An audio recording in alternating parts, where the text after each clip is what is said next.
Good morning, class 8th. This will be your third lecture of science, chapter 7. Chapter 7 का ये third lecture है बेटा आपका, loss of plants and animals.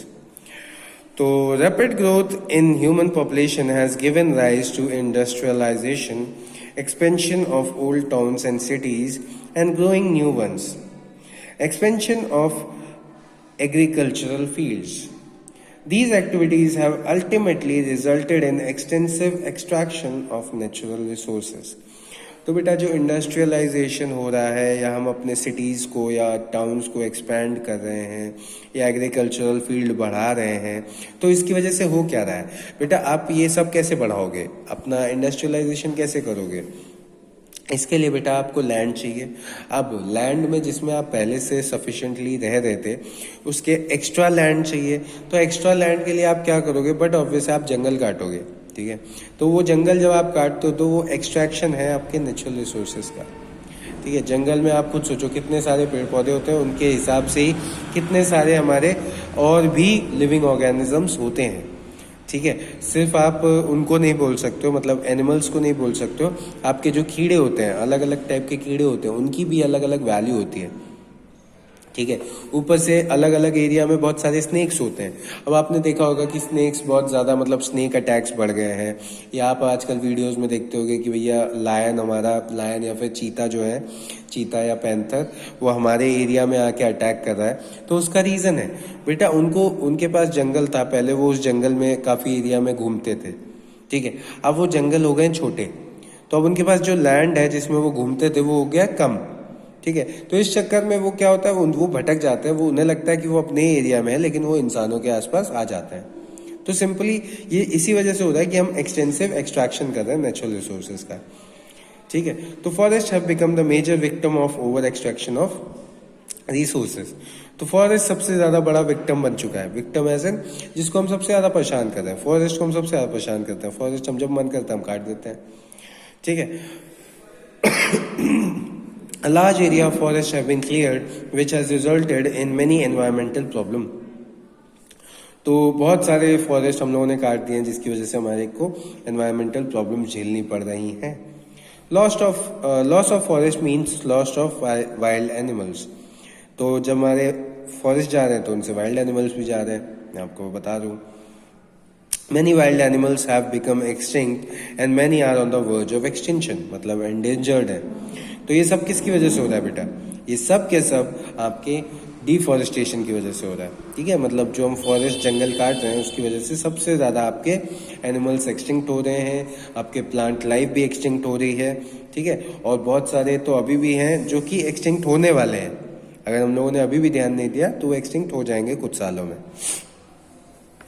Let's study the causes and consequences of loss of plants and animals. तो हम किस वजह से प्लांट्स एंड एनिमल्स को खो रहे हैं, तो उनका कॉजेज पढ़ रहे हैं. तो सबसे पहला है डिफॉरेस्टेशन एंड इट्स इफेक्ट. तो felling of trees on large scale is termed as deforestation.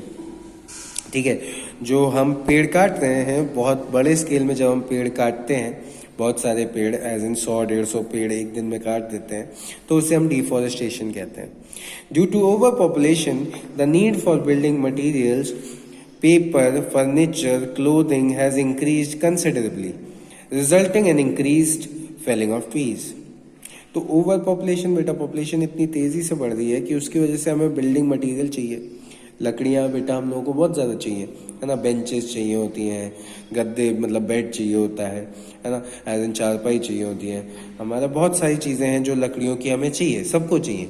अब जितने लोग ज़्यादा होंगे उतनी ज़्यादा उन्हें चीज़ें चाहिए, कपड़े चाहिए, पेपर चाहिए. तो ये सब कहाँ से आता है बेटा? ये सब के सब पेड़ से आता है. अब इसके चक्कर में पेड़ काटे जाते हैं. ठीक है, इसकी वजह से पेड़ काटे जाते हैं. Large areas under forest have also been cleared to create space for housing, agriculture and industries. तो ये तो एक तो ज़रूरत पूरा करने के लिए हमने पेड़ काट दिए. उसके बाद हमें घर बनाना है तो हम पेड़ काट देते हैं. मतलब हमारे घर के आसपास अगर पेड़ है तो हमें वहाँ पे घर बनाना है तो हम पेड़ काट देंगे. एग्रीकल्चरल लैंड चाहिए, मतलब जिसमें हम कुछ उगा पाएँ, वो वाला हमें लैंड चाहिए, तो उसके लिए फिर से हम पेड़ काट देते हैं. इंडस्ट्री सेटअप करनी है तो अगेन अगर जगह चाहिए तो हम फिर से पेड़ काट देते हैं. ठीक है, तो हम बेटा पेड़ बहुत ईजिली काट देते हैं. पेड़ को हम समझते हैं कि पेड़ की कोई वैल्यू ही नहीं है. अब the effect of such activities on the environment can be very serious. अब ये जो आसानी से हम लोग इतनी आसानी से पेड़ काट देते हैं, उसका ही रीजन है बेटा। आप अगर आप सोच रहे हो तो ये देखो, जनवरी चल रही है, ठीक है, जनवरी चल रही है, बट आप लोगों के यहाँ पे सर्दी नहीं है। क्यों नहीं है? तो सर्दी ना होने का रीजन भी कहीं ना कहीं डिफॉरेस्टेशन है, ठीक है। क्लाइमेट चेंज हो रहे हैं, वो सब के सब डिफॉरेस्टेशन की वजह से हो रहे हैं। डिफॉरेस्टेशन एक बहुत बड़ी प्रॉब्लम है जो फ्यूचर में हमें बहुत परेशान करेगी अगर हम लोगों ने स्टेप्स नहीं लिए उसे सुधारने के लिए, ठीक है। Some of the ill effects are discussed below. अब डिफॉरेस्टेशन की वजह से देखो क्या क्या हो जाता है। डेजर्टिफिकेशन हो जाता है, मतलब डेजर्ट्स बन रहे हैं डिफॉरेस्टेशन की वजह से। You know that the roots of trees bind soil particles to the ground. जो रूट्स हैं हमारी ट्रीज की, वो हमारे पार्टिकल्स को, सॉइल पार्टिकल्स को एक जगह बांध के रखती हैं। When the tree cover is removed from the soil, erosion increases. तो जब हमारे पेड़ हट जाता है तो इरोजन, सॉइल इरोजन होने लगता है। The top fertile soil gets washed away easily by the wind or water and soil loses its fertility. तो जब हमारा विंड की वजह से टॉप फर्टाइल सॉइल जो है वो वॉश अवे हो जाती है विंड की वजह से। Over the period of time the land can become barren. Gradually the fertile land gets converted into desert. This is called desertification. तो पेड़ कटने की वजह से क्या हुआ बेटा? सॉइल हमारी इरोड हो गई। सॉइल इरोजन किसकी वजह से हो सकता है बेटा? हवा से भी हो जाता है, पानी बारिश से भी सॉइल इरोड हो जाती है। लेकिन अगर वहीं पे पेड़ रहेंगे तो हमारा सॉइल इरोजन बचा रहेगा। अब सॉइल इरोजन होने की वजह से क्या होता है? आपका जो लैंड है वो बैरन हो जाता है, मतलब उस पर फिर कुछ उग ही नहीं पाता है। तो जब कुछ उग नहीं पाएगा तो वो क्या बन जाएगा? डेजर्ट टाइप का बन जाएगा। तो इस प्रोसेस को हम बोलते हैं डेजर्टिफिकेशन, ठीक है। तो डेजर्टिफिकेशन किसकी वजह से हो रहा है बेटा? पेड़ काटने की वजह से, ठीक है। तो इस तरीके से पेड़ काटने से बहुत सारे नुकसान हैं। हम आगे अभी पढ़ेंगे लो रेनफॉल वगैरह के बारे में। तो इस लेक्चर में आपका बस इतना ही। नेक्स्ट लेक्चर में बेटा हम लो रेनफॉल के बारे में पढ़ेंगे। Thank you class.